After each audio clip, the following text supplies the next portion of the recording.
Halo teman-teman semua, apa kabarnya hari ini? Semoga kabarnya baik-baik aja ya.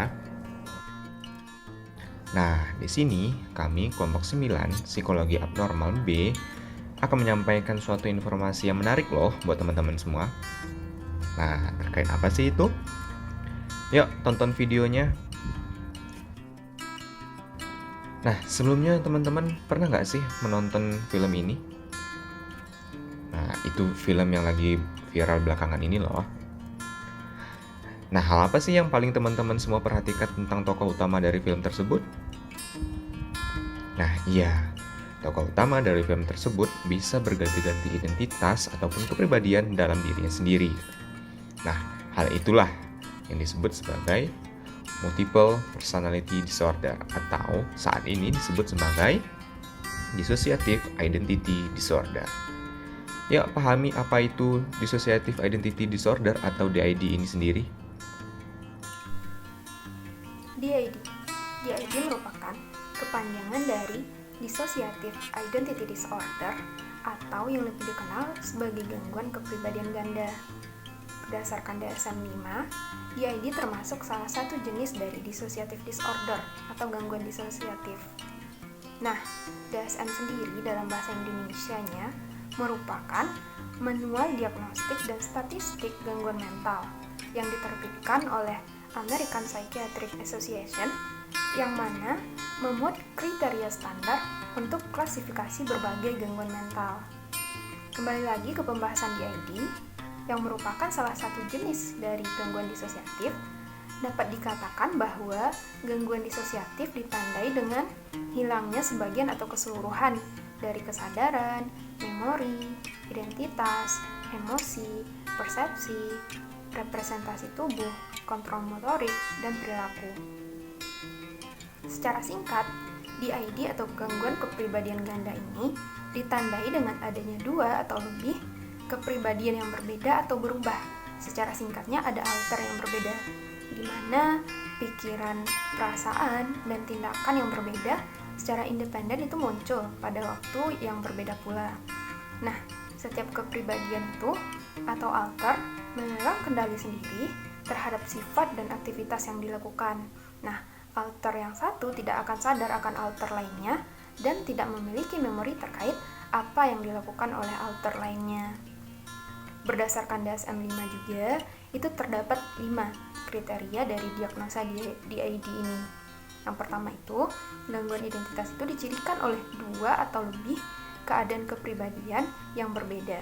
Nah, gangguan identitas ini ditandai dengan ketidaksinambungan yang nyata pada sense of self atau rasa akan diri dan sense of agency atau rasa akan kontrol diri, disertai dengan perubahan terkait dalam afeksi, perilakunya, kesadarannya, memori, persepsi, kognisi, dan ataupun fungsi motorik.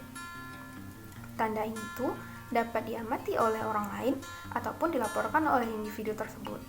Nah, yang kedua kriterianya itu kesenjangan berulang dalam mengingat kembali peristiwa sehari-hari, informasi pribadi yang penting, dan ataupun peristiwa traumatik yang tidak konsisten dengan lupa biasa. Nah, yang ketiga, gejala ini menyebabkan kesenjangan dalam fungsi sosial, pekerjaan, ataupun area penting lainnya bagi individu tersebut. Yang keempat, gangguan tersebut bukanlah bagian normal dari praktik budaya ataupun agama yang diterima secara luas. Dan yang terakhir, gejala ini itu tidak disebabkan oleh efek fisiologis dari penggunaan obat-obatan ataupun karena kondisi medis lainnya. Dan perlu diketahui juga bahwa kita tidak seharusnya mendiagnosa diri kita sendiri walaupun kita sudah mengenal kriteria yang disebutkan dalam DSM-5 ini.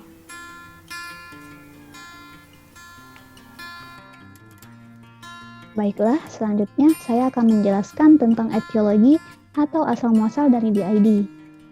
Nah, teman-teman, ada dua teori utama nih dari DID, yaitu teori pasca trauma dan teori sosiokognitif. Kedua teori ini sama-sama mendukung bahwa kondisi fisik yang parah akibat dari kekerasan yang dialami pada masa kecil dapat menyebabkan DID. Teori pasca trauma mengusulkan bahwa beberapa orang menggunakan disosiasi untuk mengatasi traumanya tersebut. Disosiasi ini dapat kita artikan sebagai mekanisme pertahanan alam bawah sadar dalam diri yang membantu untuk melindungi dengan cara melupakan atau menjauhkan diri dari situasi ataupun memori yang menyakitkan. Sementara, teori sosiokognitif menganggap bahwa DID merupakan hasil belajar dari peran sosial, sehingga perubahan yang muncul merupakan tanggapan dari pengaruh budaya. Selanjutnya, kita akan membahas seputar tentang fakta dan mitos terkait DID. Yang pertama, ada gejala DID dapat di role play. Terdapat suatu studi dengan subjek mahasiswa yang akan memainkan peran sebagai tersangka pembunuhan dengan banyak bukti yang menunjukkan bahwa mereka bersalah, namun memberikan pengakuan yang tidak bersalah. Dari hasil studi ini disimpulkan bahwa ketika suatu situasi itu menuntut seseorang, maka seseorang akan mengadopsi kepribadian lain atau yang biasa disebut dengan alter. Yang kedua, para alter berbagi memori, bahkan ketika mereka memiliki amnesia. Salah satu yang menandakan dari DID adalah ketika seseorang tidak mampu mengingat informasi yang dialami oleh diri sendiri ketika ada alter yang berbeda mengambil alih tubuhnya. Hal ini didukung oleh sebuah studi yang melaporkan bahwa orang dengan DID, ingatan mereka itu ditransfer atau dibagi-bagi antara para alter. Namun, ada juga nih spekulasi yang menyatakan bahwa ini hanyalah defisit atau kekurangan dalam ingatan eksplisit. Ingatan eksplisit di sini dapat merupakan ingatan seseorang ketika dalam keadaan tidak sadar. Yang ketiga, mendeteksi DID oleh klinisi. Sulit untuk mendeteksi DID jika tidak ditangani oleh orang yang berpengalaman. Kebanyakan DID ini tidak terdeteksi sehingga para klinisi ataupun juga terapis mendiagnosis orang dengan DID menggunakan hipnosis untuk menyebutkan para alter mereka. Yang keempat, kebanyakan DID muncul setelah dilakukan pengobatan. Beberapa penelitian menunjukkan ketika pasien DID mengikuti terapi, mereka akan mengalami beberapa perubahan seiring dengan kemajuan pengobatan. Hal ini mendukung gagasan bahwa pengobatan dapat membangkitkan gejala dari DID. Namun, pendukung teori pasca trauma menjelaskan hal ini merupakan keberadaan para alter yang telah ada sejak kecil dan terapi hanya membuat orang tersebut untuk menyadari dan menjelaskan para alter. Nah, karena kita telah membahas tentang asal-muasal, berikutnya saya akan menyajikan satu judul drama yang mungkin teman-teman udah pada tahu nih. Yaps, drama tersebut adalah drama Korea dengan judul Kyuni Hyuni. Dalam drama ini, tokoh utama mengalami DID karena penyebab dari trauma yang menakutkan yang dialami sewaktu kecil. Oke, di sini saya akan mencoba menjelaskan tentang pengobatan atau intervensi untuk DID. Jadi, dalam pengobatan untuk DID ini sendiri, ada beberapa prinsip atau beberapa hal yang perlu diyakini nih. Yang pertama itu adalah sifat empatik, dan yang kedua adalah kelembutan. Prinsip ini perlu diyakini karena tujuan dari pengobatan DID sendiri adalah untuk membantu klien agar klien itu dapat berfungsi atau menjalankan kehidupannya sebagai individu yang lebih berintegrasi gitu. Selain itu, tujuan dari pengobatan DID juga adalah untuk membantu klien, meyakinkan klien bahwa untuk menghadapi atau mengurus peristiwa traumatis itu tidak diperlukan kepribadian yang berbeda-beda. Jadi tidak diperlukan pemisahan kepribadian menjadi kepribadian yang berbeda-beda. Jadi ada beberapa hal yang dapat dilakukan dalam intervensi atau pengobatan untuk pasien DID. Yang pertama itu adalah membantu klien dengan DID untuk mengatasi stresnya secara lebih efektif. Bagaimana yang diketahui bahwa DID itu sering dikonseptualisasikan sebagai sarana untuk melarikan diri dari suatu peristiwa yang parah atau peristiwa yang traumatis gitu. Salah satunya itu adalah stres. Jadi dalam pengobatan DID ini juga dapat difokuskan pada membantu klien itu untuk menemukan cara untuk mengatasi stresnya secara lebih efektif atau menemukan coping stress yang lebih efektif dan lebih sesuai dengan klien tersebut. Yang kedua adalah perawatan di rumah sakit. Jadi tidak jarang juga pasien DID itu dirawat di rumah sakit. perawatan di rumah sakit ini bertujuan untuk menghindari pasien DID ini dalam menyakiti dirinya sendiri atau menyakiti orang-orang di sekitarnya. Selain itu, perawatan di rumah sakit juga merupakan perawatan yang lebih intensif daripada perawatan di rumah. Dan yang ketiga itu adalah psychodynamic treatment.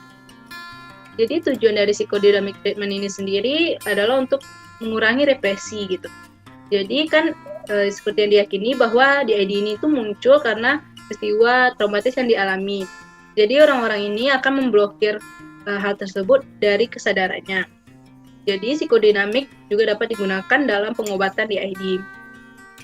Psikodinamik sendiri merupakan pendekatan yang memfasilitasi pemahaman yang lebih mendalam dari emosi atau mental proses dari seorang individu. Jadi outputnya nanti adalah individu itu atau klien DID ini dapat memahami dirinya secara lebih mendalam, baik pikirannya maupun perasaannya. Pemahaman inilah yang membantu pasien DID ini untuk memilih mana yang terbaik untuk kehidupannya. Gitu. Dan yang keempat itu adalah hipnosis. Seperti yang diketahui bahwa orang-orang dengan DID ini berusaha memblokir hal yang traumatis itu dari kesadarannya. Jadi untuk mengakses hal yang diblokir tadi itu dapat digunakan hipnosis. Dalam hipnosis sendiri, klien itu akan dihipnotis dan didorong untuk mengingat kembali peristiwa traumatis di masa kanak-kanaknya. Teknik ini biasanya disebut dengan regresi usia. Harapannya dari teknik ini adalah agar individu atau klien itu menyadari bahwa peristiwa yang tidak mengenakan atau peristiwa traumatis di masa kanak-kanaknya itu tidak ada lagi pada masa sekarang atau saat dewasa, sehingga peristiwa itu tidak perlu menghantui masa dewasa individu tersebut. Dan yang kelima atau yang terakhir adalah obat antidepresan. Jadi DID ini sendiri sering dibarengi dengan anxiety atau depresi. Jadi untuk mengurangi anxiety atau depresi ini dapat digunakan obat antidepresan. Tapi obat antidepresan ini itu tidak langsung mempengaruhi kepada DID ini sendiri.